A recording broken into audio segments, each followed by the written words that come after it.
ఉంది. యోసేపు పట్ల దేవుడు తన ప్రణాళిక తెలియచేశాడా, తెలియచేయలేదా? తెలియచేశాడు. ఎలా తెలియచేశాడో చూద్దాం రండి.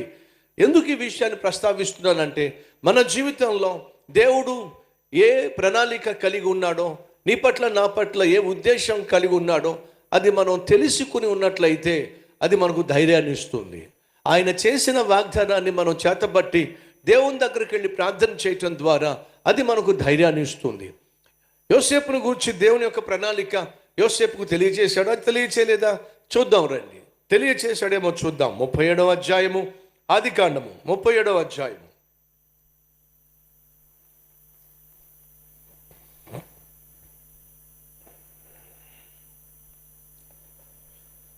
ఆదికాండము 37వ అధ్యాయము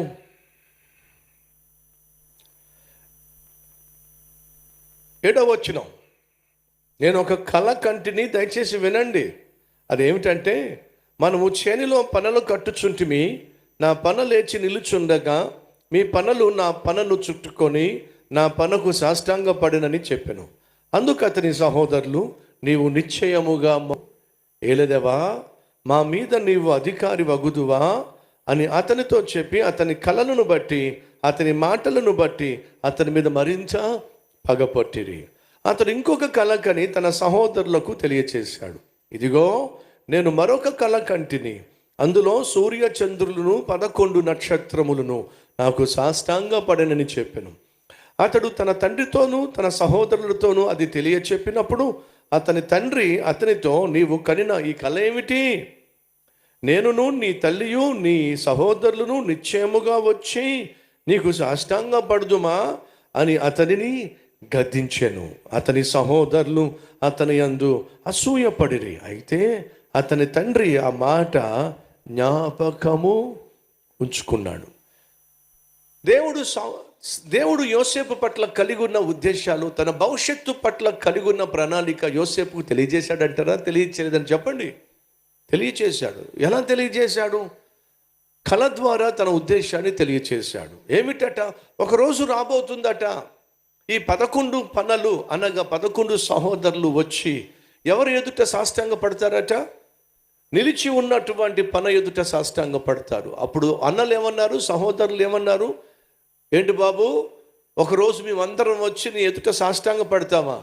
ఎంత కొవ్వురా నీకు, ఎంత పొగర్రా నీకు, ఏమనుకుంటున్నావు నీ గురించి అన్నట్టుగా పగబట్టారు, అసూయపడ్డారు.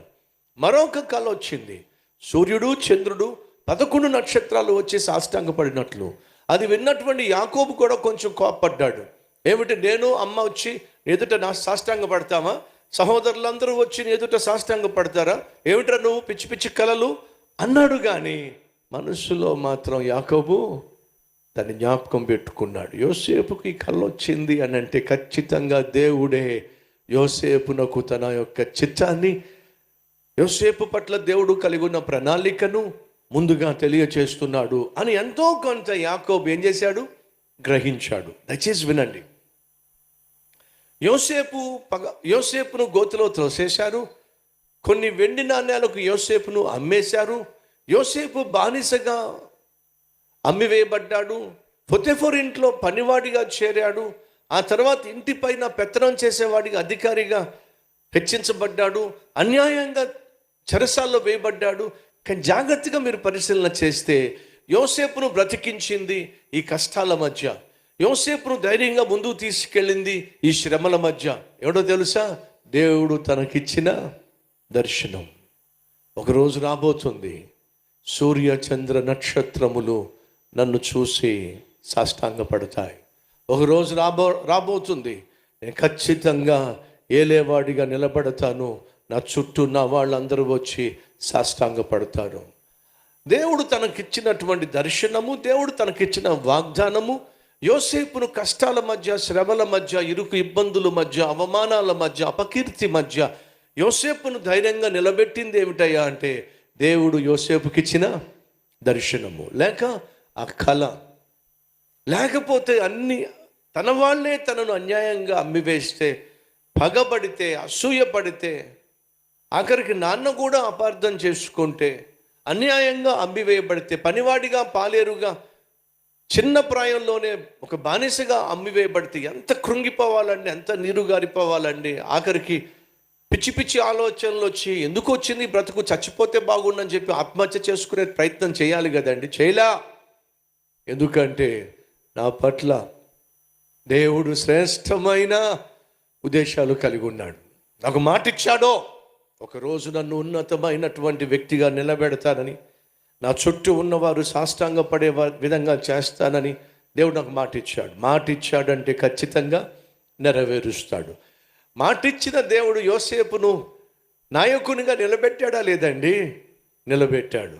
ఐగుప్తు దేశాన్నే పరిపాలించేవానిగా దేవుడు నిలబెట్టాడు. 11 సహోదరులు వచ్చి సాష్టాంగపడ్డారా లేదా? వచ్చి సాష్టాంగపడ్డారు. దేవుడు నీకు వాగ్దానం ఇస్తే ఆ వాగ్దానాన్ని దేవుడు ఖచ్చితంగా నెరవేరుస్తాడు. సంగమా, నువ్వు దేవుని దగ్గరికి వెళ్ళి అడుగు, కన్నీటితో ప్రభు సన్నిధిలో ప్రార్థన చేయి. ప్రభువా, నా పట్ల, నా కుటుంబం పట్ల, నా బిడ్డల పట్ల నీ ఉద్దేశం ఏమిటి, నీ చిత్తం ఏమిటి నాకు తెలియచే ప్రభువా. అది నాకు ధైర్యాన్ని ఇస్తుంది, అది నాకు నిరీక్షణ కలుగు చేస్తుంది.